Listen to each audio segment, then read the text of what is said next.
Women can't handle SEAL-grade weaponry, Master Chief Ryan Hammer Blackwood announced to the crowded training facility, his voice carrying across the range where 30 male trainees watched a lone female operative clean her rifle. Too much recoil, too much responsibility. The men chuckled, but none of them knew that in exactly 72 hours they would be deployed to extract American hostages from enemy territory, and she would be the only one qualified to get them out alive. Lieutenant Grace Viper Thompson stood at the weapons station in the elite SEAL training facility at Naval Amphibious Base Coronado, methodically cleaning her M4A1 carbine while 30 male operatives watched with barely concealed amusement. At 27 years old, she was the first woman to make it through preliminary SEAL weapons training, though Master Chief Blackwood made it clear every day that he considered her presence a dangerous experiment. "Thompson!" Blackwood's voice boomed across the range. "Center stage! Let's see if you can handle real SEAL equipment instead of playing with training toys." Grace set down her rifle and walked to the center of the facility, where Blackwood had arranged a weapons demonstration that was clearly designed to humiliate her in front of the entire training class. "Gentlemen, observe," Blackwood announced, gesturing toward a table loaded with advanced SEAL weaponry.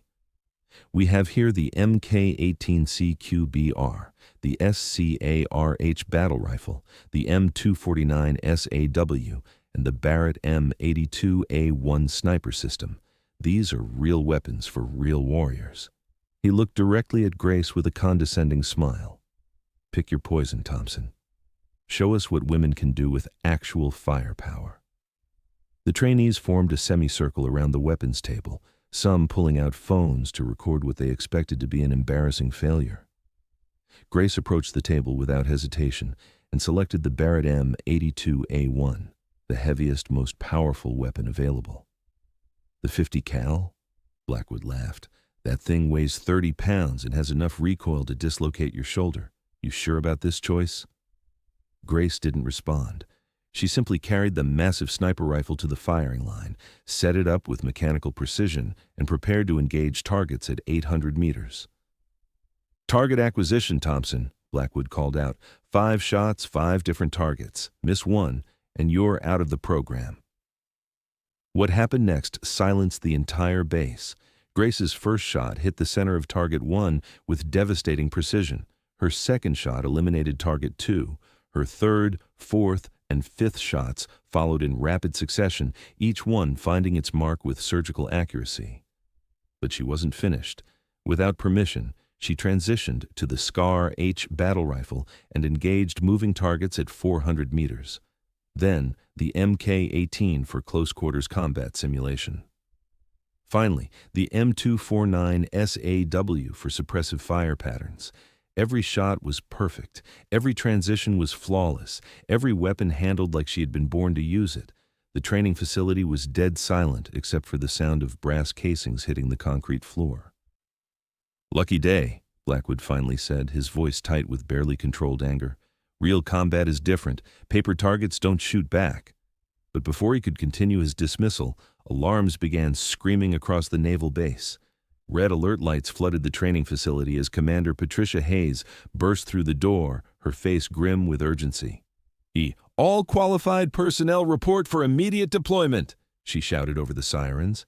"We have American hostages in hostile territory. This is not a drill." The mockery died instantly. 31 operatives snapped to attention as Hayes continued her briefing with deadly seriousness. 12 hours ago, a Marine reconnaissance team was captured during a classified operation in enemy territory, she announced, activating a tactical display. 6 Marines, including the team leader Captain Rodriguez, are being held in a fortified compound 20 miles behind enemy lines. The display showed satellite imagery of a heavily defended position surrounded by hostile forces. "Intelligence indicates the hostages will be executed in 18 hours unless we extract them immediately," Hayes continued. "This is a volunteer mission only. Survival probability is less than 40%. Every hand in the room went up. "Equipment loadout includes everything you just trained with," Hayes said, looking directly at the weapons table. SCAR H rifles, MK-18 carbines, Barrett sniper systems, and M249 support weapons. If you can't handle these systems under combat stress, do not volunteer. Master Chief Blackwood stepped forward. Ma'am, Thompson isn't qualified for combat operations. She's still in training. Hayes checked her tablet. According to her scores, Thompson just achieved perfect qualification on every weapon system we're deploying.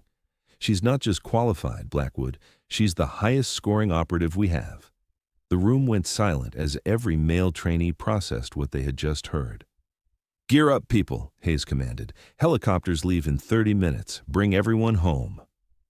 28 minutes later, 4 UH-60 Blackhawk helicopters lifted off from Naval Amphibious Base Coronado, carrying 31 SEAL operatives toward the most dangerous rescue mission of their careers. Grace Thompson sat in the lead aircraft, her Barrett M82A1 across her knees, surrounded by male operatives who were no longer laughing. The flight to the insertion point took 2 hours over hostile territory. Through her night vision goggles, Grace could see the enemy compound in the distance, a fortified structure surrounded by guard towers, razor wire, and heavily armed patrols. Primary objective is hostage extraction, came the mission briefing over their headsets. Secondary objective is intelligence gathering. Rules of engagement are weapons-free. Eliminate all hostile contacts. The helicopters descended toward the landing zone, a small clearing 3 miles from the target compound. As they approached, enemy muzzle flashes erupted from the tree line. Taking fire! Taking fire! The pilot called out as bullets struck the helicopter's armor. Grace was the first one out of the aircraft, her SCAR H battle rifle already firing as she hit the ground. Her shots found their targets with mechanical precision, eliminating enemy positions that the other operatives couldn't even see in the darkness. "Sniper in the North Tower!" someone called out. Grace had already identified the threat. She dropped to one knee, transitioned to her Barrett M82A1, and eliminated the sniper with a single shot at 600 meters. "How did she even see him?" one of the trainees whispered. "Move out," Master Chief Blackwood commanded, leading the team toward the compound. "Thompson, you're rear security." But Grace had already identified a better tactical position. While the main force approached from the south, she circled north, using terrain features to get within 200 meters of the enemy compound undetected. From her position, she could see the entire tactical situation developing. The hostages were being held in a central building, surrounded by guards who were now responding to the approaching SEAL team. But there were problems the main force couldn't see. Through her scope, Grace could identify individual enemy fighters moving through the compound with practiced efficiency. She counted 42 hostiles, armed with AK-47s, RPGs, and at least 3 heavy machine gun positions that would devastate the approaching SEAL team. "Blackwood, this is Viper," she called over the radio. "You have 12 hostiles moving to flank your position from the east. Additional machine gun nest at grid reference 847-291. I can eliminate them, but I need clearance to engage." "Negative, Thompson. Maintain your position." Grace watched through her scope as enemy fighters prepared an ambush that would kill half her team. She had clear shots at all critical targets, but orders were orders. She could see the enemy commander coordinating the ambush through hand signals, positioning his fighters with military precision that suggested extensive combat experience. That was when everything went wrong. The SEAL team walked into the ambush exactly as Grace had predicted. Automatic weapons fire erupted from concealed positions, pinning down the American operatives behind inadequate cover. The sound of battle echoed across the compound as muzzle flashes lit up the darkness. "We're taking heavy casualties," came Blackwood's desperate radio call. "Request immediate support. We have 3 wounded." Grace didn't wait for authorization. She opened fire with her Barrett M82A1, eliminating enemy positions with devastating precision. Her first shot took out the machine gun nest that was causing the most damage, silencing the weapon that had wounded 3 SEALs. Her second shot eliminated the sniper who had the team leader pinned down. But 12 hostiles were too many targets for one sniper, even one as skilled as Grace. She transitioned to her SCAR-H and began moving toward the compound, using suppressive fire to allow the pinned-down SEAL team to reposition. Her shots were so accurate that enemy fighters began retreating rather than face her advancing fire. "Thompson, what's your position?" Blackwood called over the radio. "North wall of the compound," Grace replied, even as she eliminated 2 more enemy fighters who were trying to flank the SEAL team. "I can see the hostage building. Recommend immediate assault while they're disorganized." "Negative! Wait for backup!" But Grace could see something through her scope that made waiting impossible. Enemy fighters were moving toward the hostage building with weapons drawn, their body language indicating they had received orders to execute the prisoners. The Marines were about to be killed rather than rescued. She made the decision that would define her career. Grace Thompson, armed with weapons that women couldn't handle, stormed the enemy compound alone. She breached the north wall using explosive charges, then moved through the compound with surgical precision. Her Mk-18 carbine eliminated guards with close-quarters accuracy that defied human limitations. Every shot was calculated, every movement purposeful, every target eliminated before they could raise an alarm. The compound's interior was a maze of corridors and rooms, but Grace navigated it like she had studied the blueprints for years. She moved with the silence of a ghost and the lethality of a predator, eliminating sentries and guards without alerting the main force.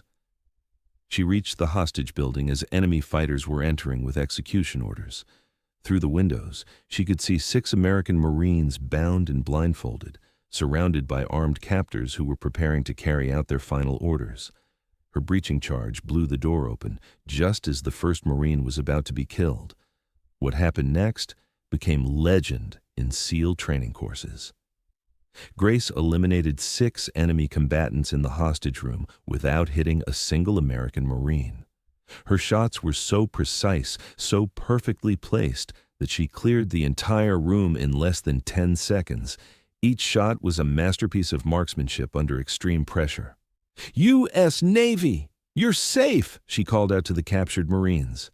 Captain Rodriguez, the team leader, looked up in amazement through his blindfold as Grace cut his restraints.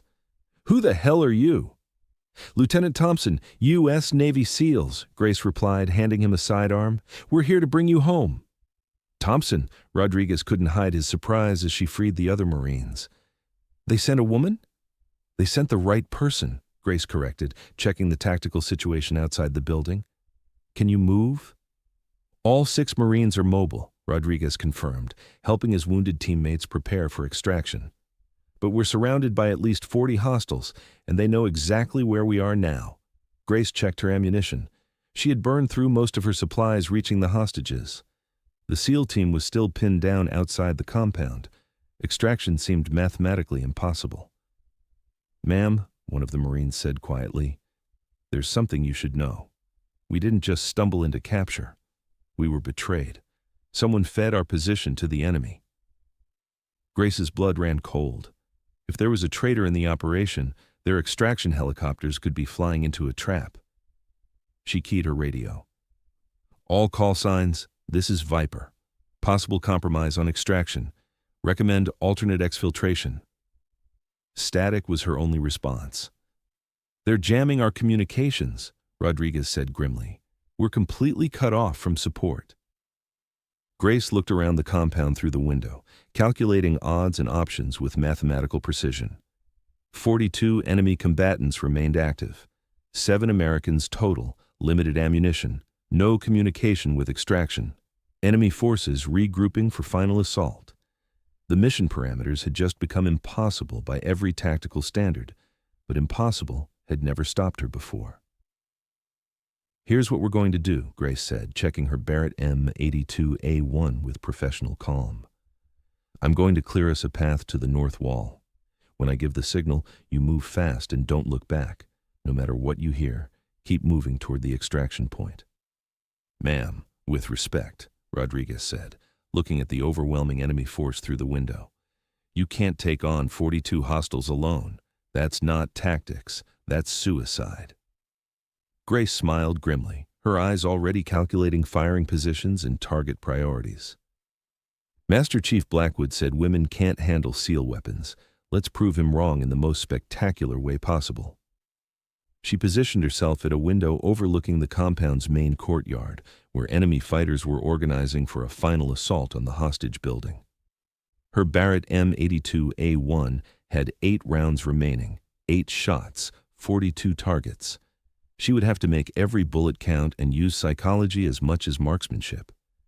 Grace's first shot eliminated the enemy commander, throwing their organization into complete chaos. Her second shot took out their communications specialist, cutting off their ability to coordinate effectively. Her third and fourth shots eliminated key squad leaders who were trying to restore order. With half her ammunition gone, she transitioned to psychological warfare. Her fifth shot eliminated a fighter who was rallying the others, creating panic in the ranks. Her sixth shot took out someone trying to flank their position, making the enemy believe they were surrounded. 2 rounds left, 38 enemies remaining. That was when she heard the most beautiful sound in the world, the distinctive rotors of incoming UH-60 Blackhawk helicopters. The extraction team had broken through the jamming and was approaching for pickup, but enemy fighters were moving toward the landing zone with rocket-propelled grenades ready to shoot down the rescue aircraft. Grace used her 7th shot to eliminate the RPG operator just as he was aiming at the lead helicopter. Her 8th and final shot took out the fighter carrying spare rockets, preventing any follow-up attacks on their ride home. "Move! Move! Move!" she called to the Marines, leading them toward the north wall as the SEAL team finally breached the southern defenses with explosive force. The compound erupted in chaos as American forces converged on the extraction point from multiple directions. Grace and the 6 rescued Marines reached the helicopters just as Master Chief Blackwood and his team secured the perimeter with overwhelming firepower. "Thompson!" Blackwood called over the rotor noise, his voice carrying respect instead of skepticism. "What's your status?" 6 Marines extracted, 0 casualties, Grace reported with professional calm. "Mission accomplished, sir." As the helicopters lifted off from hostile territory, carrying all American personnel safely home, Blackwood looked at Grace with an expression she had never seen from him before. "That was some of the finest shooting I've ever witnessed in 30 years of military service," he said quietly. "How many rounds did you fire total?" 47, Grace replied. "And how many targets did you eliminate?" 47. Perfect accuracy under impossible conditions, using weapons she supposedly couldn't handle. Back at Naval Amphibious Base Coronado, the mission debriefing revealed the full scope of what Grace had accomplished. Using weapons that women supposedly couldn't handle, she had eliminated more enemy combatants than the rest of the SEAL team combined, while ensuring 0 American casualties during the most dangerous rescue mission of the year. Lieutenant Thompson's performance represents a new standard for SEAL operations, Commander Hayes announced to the assembled training class, her voice filled with professional admiration. Her tactical decisions, weapons handling, and combat effectiveness saved 6 American lives and completed the mission under impossible circumstances. Master Chief Blackwood stood up slowly, his demeanor completely transformed from the man who had mocked her 3 days earlier. "Thompson, I owe you an apology. Not just for today, but for every day I questioned whether women belong in SEAL operations." He looked around the room at the male trainees who had laughed at her. "She didn't just prove she can handle our weapons, she proved she can use them better than any of us." The training facility that had been filled with mockery and laughter 3 days earlier was now completely silent with respect and awe. Grace Thompson had silenced the entire base not with words or arguments, but with the most devastating response possible: perfect performance when American lives depended on it. "From this day forward," Blackwood continued, "Lieutenant Thompson will be leading advanced weapons training for this facility. If you want to learn how to handle SEAL-grade weaponry, you'll learn from the best operator we have." Grace stood up and addressed the room for the first time since the mission began. "Weapons don't care about gender," she said quietly, her voice carrying absolute authority. "They respond to skill, training, and dedication. If you master those 3 things, the weapons will never fail you." Captain Rodriguez, the Marine she had rescued, stepped forward with obvious emotion. "Ma'am, My team and I wanted to thank you personally. We're alive because you refused to accept limitations that other people tried to place on you. But Grace's response was characteristic of her personality and professional ethos. Just doing my job, sir. That's what SEALs do. We bring people home, no matter the odds. 3 years later, Lieutenant Grace Thompson had been promoted to lieutenant commander and was leading the most elite SEAL weapons training program in military history. Her methods had been adopted by Special Operations Forces in 12 different countries, and her combat record remained perfect through 18 separate missions. The training facility where she had once been mocked now featured a bronze statue in the main lobby, a female operative surrounded by the weapons she had mastered, with an inscription that read, "Excellence knows no gender, only results." But more than the awards, more than the recognition, Grace had fundamentally changed how the military viewed female operators in special operations roles. Her perfect performance had opened doors that had been locked for decades, proving that capability transcended gender in the most definitive way possible. 6 months later, the SEAL training facility at Coronado had been completely transformed under Grace's leadership. Grace Thompson was now the lead instructor for advanced weapon systems, and her training methods were being adopted by Special Operations Forces worldwide. Her perfect mission record had continued through 12 more combat deployments, each one adding to her growing legend. The range where she had once been mocked now bore a bronze plaque. Excellence has no gender, only results. Her perfect mission record had continued through 12 more combat deployments, each one adding to her legend. The woman who couldn't handle SEAL weapons had become the most decorated female operative in Navy history and the most respected weapons instructor in the special operations community.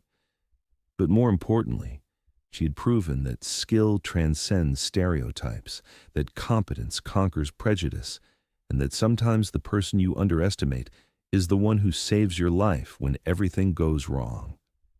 Master Chief Blackwood, now retired, kept a photo on his desk from that first weapons demonstration. It showed Grace Thompson surrounded by every weapon system in the SEAL arsenal, all of which she had mastered to perfection. Underneath the photo, in his own handwriting, were 5 words. She silenced the entire base. The weapons didn't care that she was a woman. They only cared that she was the best operator who had ever used them. And that, Grace Thompson had proven beyond any doubt, was exactly what she was. The woman they said couldn't handle SEAL weapons had become the standard by which all other SEAL operators were measured. Her response to their skepticism hadn't been words or arguments.